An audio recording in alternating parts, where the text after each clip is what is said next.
My normal cash position is 8 to 10%. That's what I feel comfortable with.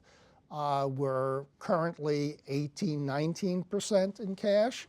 It's not a market call. It's not market timing. It's a natural byproduct of the market and the discipline that I employ.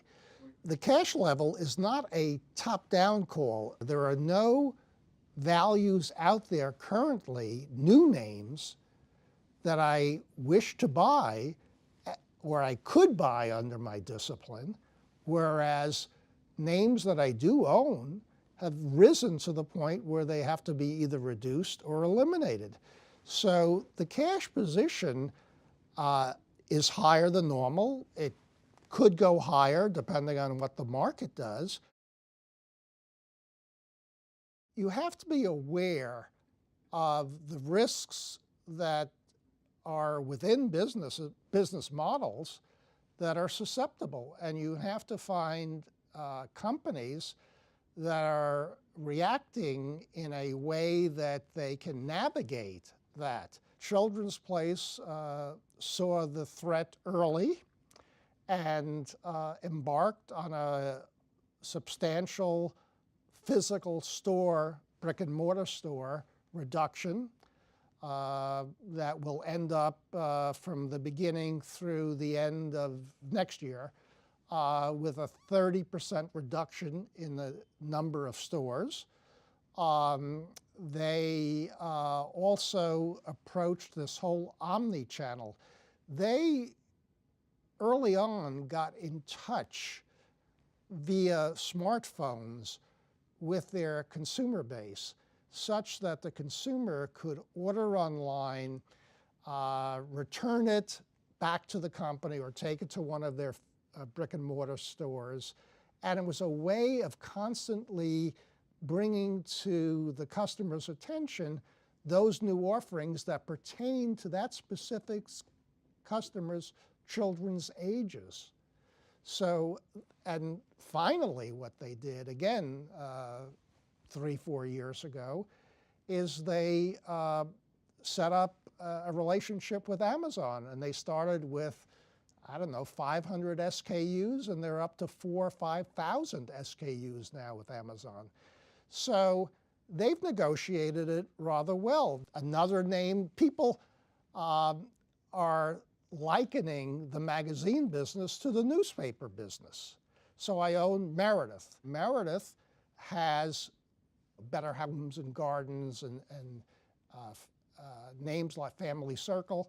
But beyond that, they have 17 local TV stations, which bring in over 60% of operating income for the total company, which is not really affected by print demand. And the other very interesting thing, the guaranteed circulation. Magazines have to tell their advertisers, we guarantee that between subscriptions and newsstand, we will have at least X amount of copies sold or issued.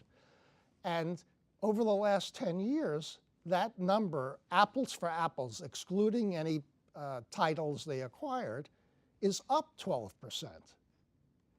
which again is misunderstood. And finally, what they've done, they've made a huge inroad into digital advertising.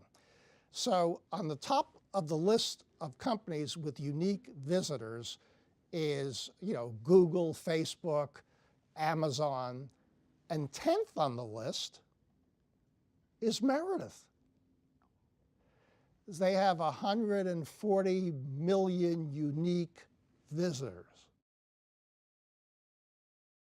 I believe, based on everything that's out there and the recent market action, we are closer to an inflection point where my strategy will not only do well on an absolute basis, which it has done, but it will also do well on a relative basis. And the reasons for saying that, first of all, I'm not doing anything different.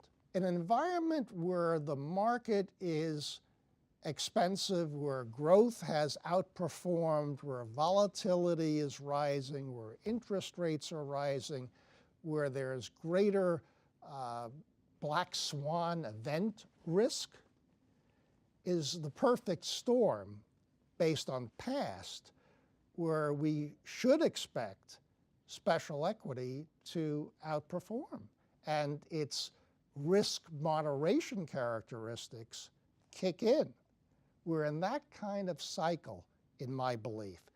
So this is an opportune time to, evaluate what other investments you have and, see how this fits in the profile of your desired risk level.